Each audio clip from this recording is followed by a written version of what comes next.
start here? Sure.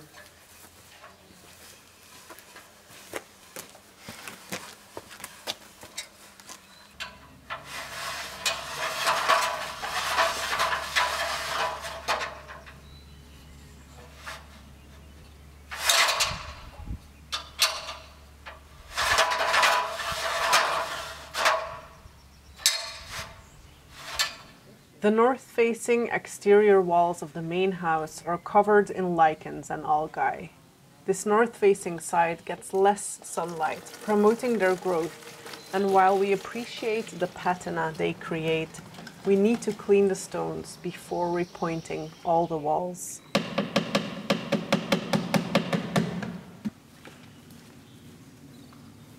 To clean up the walls and remove the lichens, we are using non-toxic and biodegradable products that are commonly used in the restoration and conservation of historical monuments. You can simply spray it on and then wait for a few weeks, up to a few months, for it to do its job. While other methods like pressure washing and sandblasting give immediate results, they can also really damage the surface of the stones and wash away the mud mortar in between.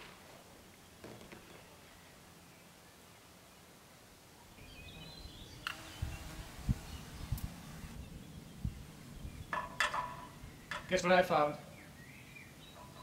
Bottles. Yeah, 2 small bottles. And judging by the looks, they are from the 60s, at least.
For the backside of the main house, we've used D2 Ecological Solution, which is a US-made cleaning product. It has a long track record of successful application on many famous monuments, but we've only found it for sale in the UK, which adds pretty steep import taxes. So we went looking for other products that were more easily available to us and found ATM Biomix, a similar but less internationally known product that we'll try on the cantina facade. Biomix is produced by a Belgium-based company and is available through a large number of resellers across Europe. Just like D2, it's frequently used in conservation and restoration.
Time will tell which product was more successful, and if one application was enough or if we need to repeat the process.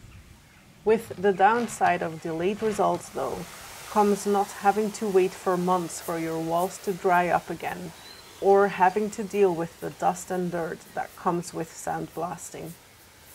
Also, being able to cover upwards of 100 square meters of facade in just a few hours at about €1 per square meter make the thought of having to repeat the process very much bearable. Obviously, before pointing these walls, we will be taking off all the patches of cement that were added over the years so that this patchwork of surfaces becomes one cohesive whole again.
Oh, it does have a date.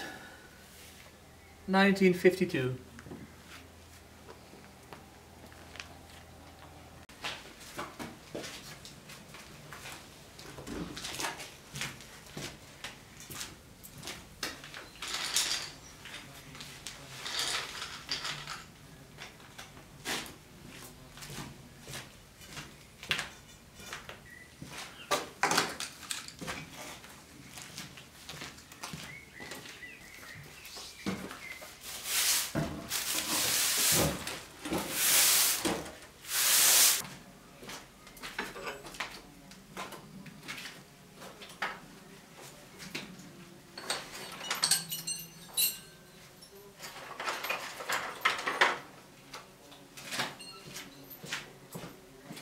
I've been looking forward to be sorting through these masonry tools for a while now. Some of them were ours. We did some plastering in our previous house in the Netherlands. The largest parts, I guess, are from my parents when they were building a house in France 15-ish years ago.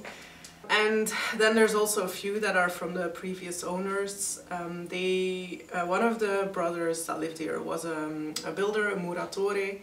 So yeah, it's a mix of everything. And so yeah, some of them I've used before, and some of them I know what they are for, but there's also some new ones, so it will be quite interesting to learn all their specific dedicated functions, and also to experiment with them and to start using them more. I've used some of the tools on the vaulted ceiling fix that we did in the stable a while ago.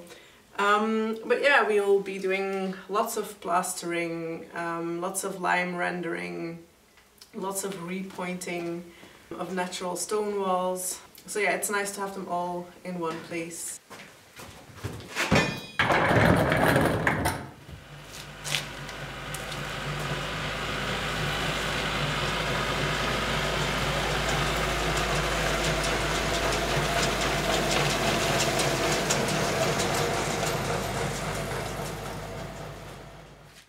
All this clearing out of the old garage is largely so that we can put up some supports here. There's a hairline crack in one of the vaults, and while it's not too bad, we just want to make sure it's properly supported before we're going to do some work in the room right above tomorrow.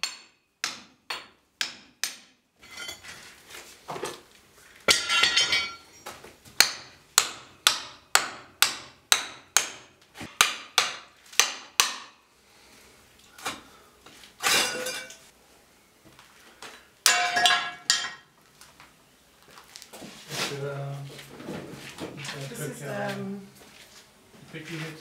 yeah, the two welding stored. Oh, and more of these islands things. Oh yeah. Yeah.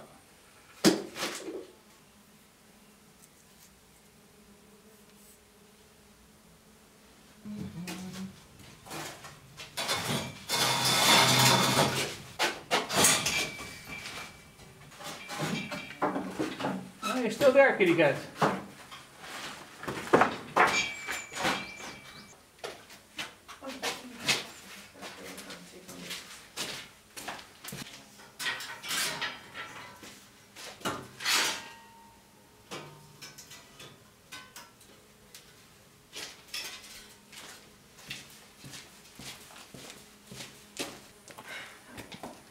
Are we still going to do the scaffolding today, or? Yeah, we should do it. Okay. Can we then have like really easy dinner, like a fried egg or something? Sure, of course. Okay. Lock up the place already? Sure.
Healthy, balanced meal.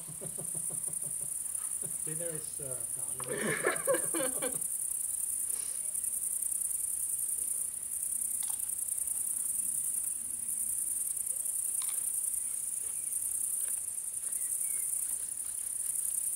We hadden nog olijfjes.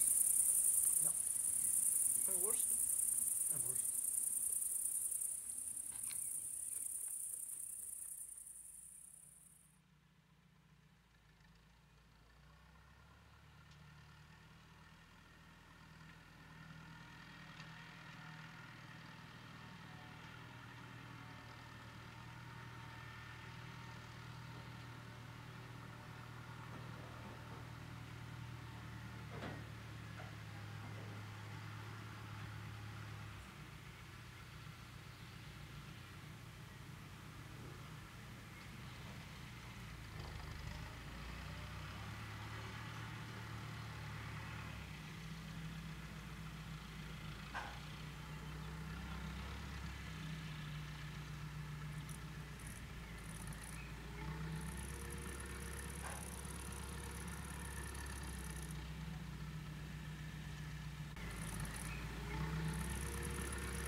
the Sherlock nails in the walls.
I think this is a really interesting room because you can see the lintel at the back side on the wall. It just means that at some point there wasn't a wall there, it was a big gate. So this would have been open from front to back. And also there's a closed up gate over here leading into the barn, or used to lead into the barn. And there's a funny stone in the corner over there with a hole in it. We think this used to be a drive-through, so to speak, for a carriage or cart to be able to park in here and then tie the animals drawing the cart or carriage to the funny stone, and then they will be able to unload the goods into the barn or the hayloft on top. They probably wouldn't be able to drive through completely because there's like a 1 meter drop a bit further around that way. Yeah, I like how you can read the building in these ways and be able to see what they were used like before. And this wall here to my right is now an interior wall. Used to be more of an exterior wall, but also a firewall. If you look outside at the roof, you can see the little piece of wall sticking out through the roof, which was put there so a fire that broke out in either the main house or the hayloft wouldn't be able to pass through to the other part of the building. Also on the outside, on the facade of the building, you can see seams running in the wall where the stones aren't interlocking really, so they closed up a gap there, which also tells you that it used to be open at the back, but also on the first floor. I think we already told you at some point that the barn next door and the hayloft on top will be our future living space. That's our current plan anyway. And then we would use this room as the entrance with the front door where you're standing, and a hallway and then a staircase going up to the first floor with a toilet underneath probably. And then we would have a study or something, or a guest bedroom upstairs and a laundry here and some storage. And by putting a staircase in this room, it would mirror the other staircase on the other side of the main house. Yeah.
To 67.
The ceiling in this room has been damaged by years of incoming moisture.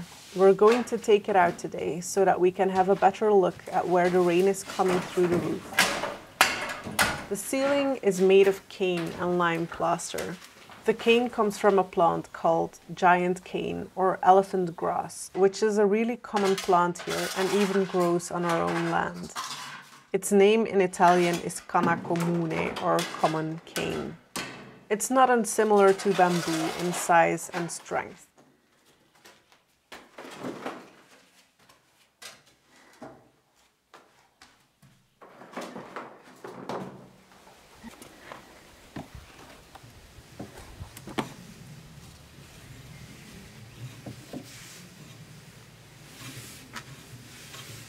Yeah.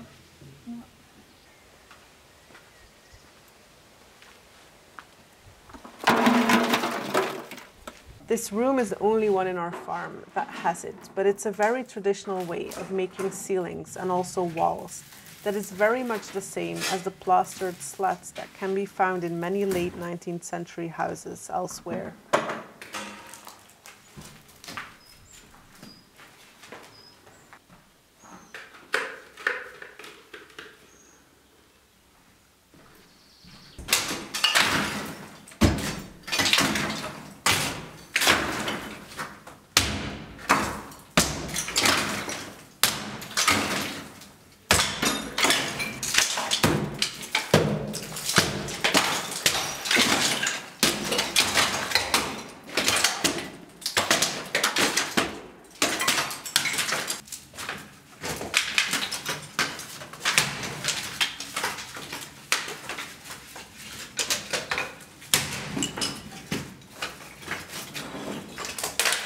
The cane sticks are attached to the ceiling beams with nails, and multiple layers of lime plaster are applied on one, or in our case, both sides.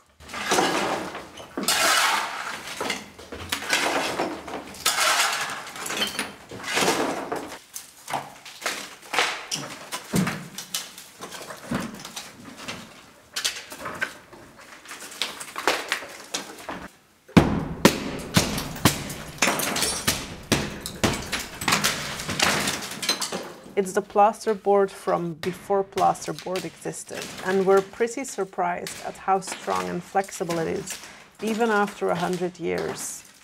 Only in those places where it had been exposed to moisture had the cane become brittle.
There's no escaping redoing this roof once we turn this into living space once again. But for now, our main concern is to preserve the integrity of the structure and prevent things from getting worse. It turns out that the leaks are located in the bottom section of the roof, which is covered with slate instead of terracotta tiles. The small slate that was the traditional roof covering before tiles became common in the early 20th century in this area is really beautiful, but also much more prone to leaking. The good news is that the larger beams seem okay, which is a relief. The old lintel from when this wall wasn't there has rotten away and will need to get some support in the next few days to make sure that the roof there doesn't collapse. We're expecting that we'll have to replace some of the rafters at least when we swap the slate for tiles in the near future.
It's fascinating learning about all these old building practices, studying the materials up close, feeling the fingertips of the hands that made them. The beauty of natural building materials that were sourced locally is that they can simply be returned to nature when they have served their current purpose.